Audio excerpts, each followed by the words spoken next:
Our new Congresswoman, Anna Paulina Luna, gave a fighting statement against other members in Congress.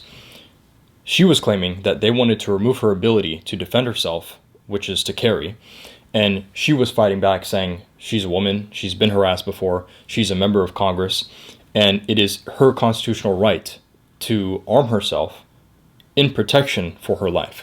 Now, she made a very good statement. She's actually fighting back. She actually cares about the Constitution from what I've seen. This goes deeper because what she is doing is she is exposing even people within our government office, the people who we elect. They're even against the Constitution, which they swore an oath to. So we have people who are coming into our government, coming into the current regime, coming into the status quo of how we pass laws and adjudicate, and how we have executive power, executive orders, executive authority over what laws are in the land. And these people are taking the piece of paper, taking the documents that we have, our Declaration of Independence and our Constitution, and they're ripping it apart. They don't care about it. And they don't care about it because there's an ulterior motive. The ulterior motive is when you're part of a centralized power, like a government body, you want to expand that power because there are limited checks and balances, even though we have the three branches of government and we have we the people and we have the First Amendment, which allows people to be press and hold the government accountable. A lot of these institutions have been compromised to an extent. So we have people in a centralized power and they want more power. And they realize they don't have any accountability. There's no one holding them responsible for their actions. They get to spend as much money as they want. They get to pass these huge spending bills over trillions of dollars now, which puts our country into even more debt. Now we're paying interest on the debt that we owe, and we can't even catch up to that. And so the average person is in such dire constraints. The can has been kicked down the road so many times, but it goes beyond that. It gets even worse because when we look at all these other political regimes in history, not just in America, not even just in Europe, just all over the world, even in Asia. These regimes have always wanted more control, and the first way you go about it is by removing power from the people. So in the United States of America, which is the exception, we have empowered the people to defend themselves, mainly to go against governments which would pose themselves as tyrannical in the future when they are no longer serving the people. And the whole reason why that's the Second Amendment is to uphold the First Amendment, which allows us to freely protest, to freely speak, to freely associate, to form an assembly, to have our own belief systems.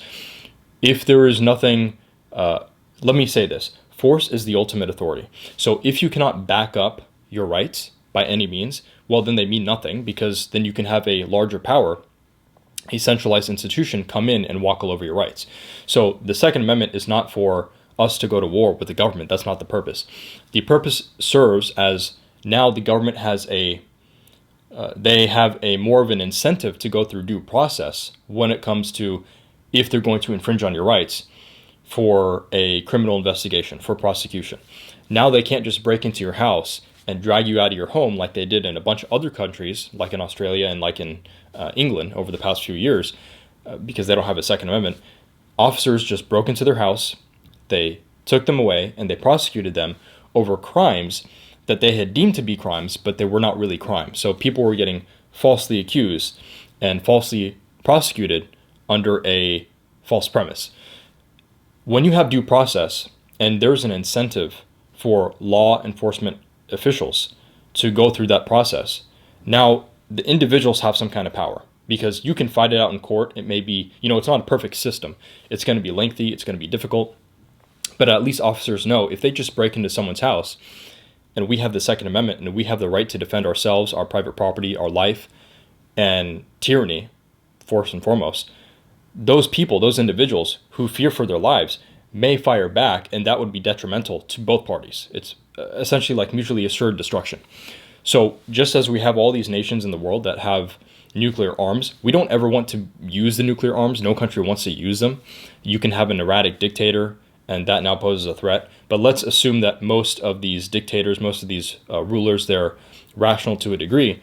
Mutually assured destruction would mean if you use a nuclear weapon on one country, they're going to use it back at you, and both parties are going to be decimated.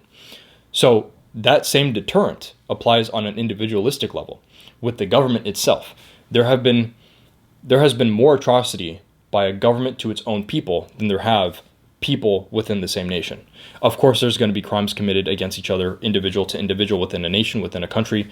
That all depends on culture, rule of law, the environment, education. It depends on so many different factors. But the biggest atrocities have been from government on its own demographic. Anywhere in history, if we look at World War II, if we look at the 20th century, okay, the 1900s, we have Pol Pot in Cambodia. We have, we know what happened in World War II with Germany. We have Joseph Stalin. We have Mao. These are just a few examples that we hear about where governments are enacting huge amounts of violence because there's no repercussion, there's no accountability. And for whatever their ideology is, and a lot of times their ideologies are completely improper, but they enact their ideology through force onto the people. And even right now, as we speak, there are governments oppressing their people in such drastic measures that you and I would be appalled to the greatest extent. Even if you're listening to this and we ideologically disagree, if we're empathetic to a degree where we can place ourselves in someone else's shoes and we understand the kind of pain and suffering that they're going through. It could be in Asia, it could be in Africa, it could be in the Middle East, it doesn't really matter where it is. We can understand, yeah, that's not okay. I would not want to be in that position. I would not want to feel that way. I would not want to have my family go through that kind of situation. That's what individual rights are for. And when you have everyone, there's an old saying, an armed society is a polite society. Why is that a saying? Because there is mutually assured destruction. There's a deterrent that is protecting you from other folks. If you're in the South and you have dogs, you have firearms, you have gates, you have a bunch of protections, you have an alarm system, you have a bunch of protections on your property, that deters people from going onto your property unlawfully and committing a criminal act. And we need to apply that to the rest of society. We're not in a more homogenous society, like Japan, for example, you have people of the same ethnicity, the same background, the same cultures. They share certain values. In America, we're a melting pot of the world, so the only values we share are the American values. However, those have been watered down significantly. But if we look at Japan, it's a fairly safe society. There's still crime that happens, of course. There's even organized crime, but I'm really referring to non-organized crime, crime that is not predictable. It still happens, but it's extremely low. It's extremely low because when people in Japan look at one another, they see themselves. They're more empathetic. That's because they're homogenous, they share the same culture, X, Y, and Z. In America, that is totally different because oftentimes if you look across and you see someone else, you're not going to see yourself. They're a different background, a different culture. You don't know what their value systems are. I've already said that the American value system is degrading, so we can't really say, oh yeah, we're all united against communism, we're all patriotic. It's very different now in 2023.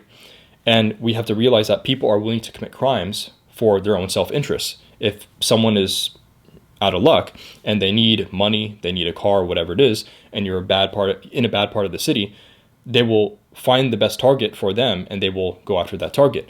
Now, if you're a weak target, especially like Anna Paulina Luna, you're a girl, you're a frail man, you're an older man, older woman, whatever it is, but even if you're just an average person, you may be no match for 5 guys who are going to target you. You don't really know what to expect. A lot of times crime is unpredictable.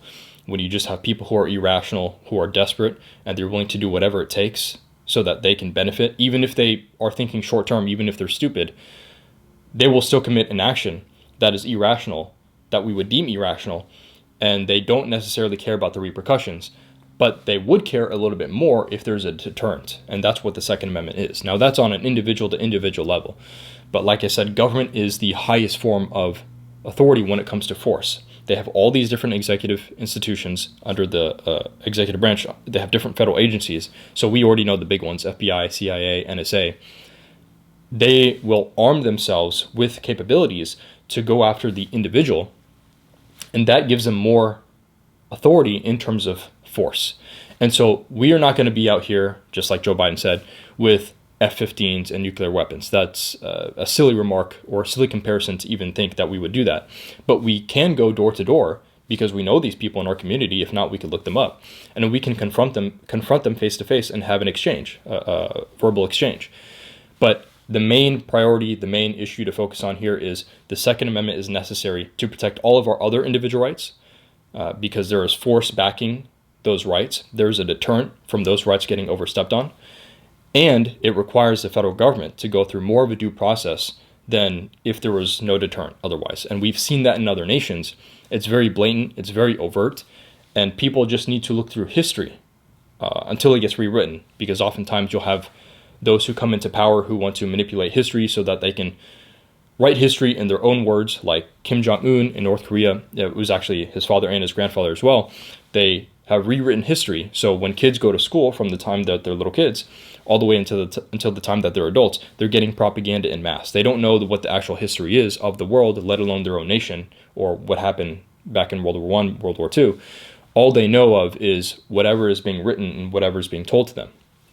And so over time, if we don't hold these certain institutions accountable, we don't hold our elected officials accountable who are saying on camera that they want to take away another Congress member's firearms, or they want to restrict their use of firearms to defend herself, that is something we should criticize. It's in our Constitution, and we can have a discussion about it, but to sit there and take the oath of the Constitution and be in office and be against something so essential to American values, which really protects all of our individual rights, including those people. They don't care about that. A lot of them at the top, they have armed security, they have armed guards. So while they're armed, you're not. And they're not empathetic of that. And frankly, they don't care. They don't mind if there's collateral. They don't mind if other people are in harm's way because they're protected, they're safe. And oftentimes they're in the pockets of lobbyists who are coming to them and saying, hey, we need to change X, Y, and Z. We need you on board. We'll fund your campaign. We'll help you out in this area.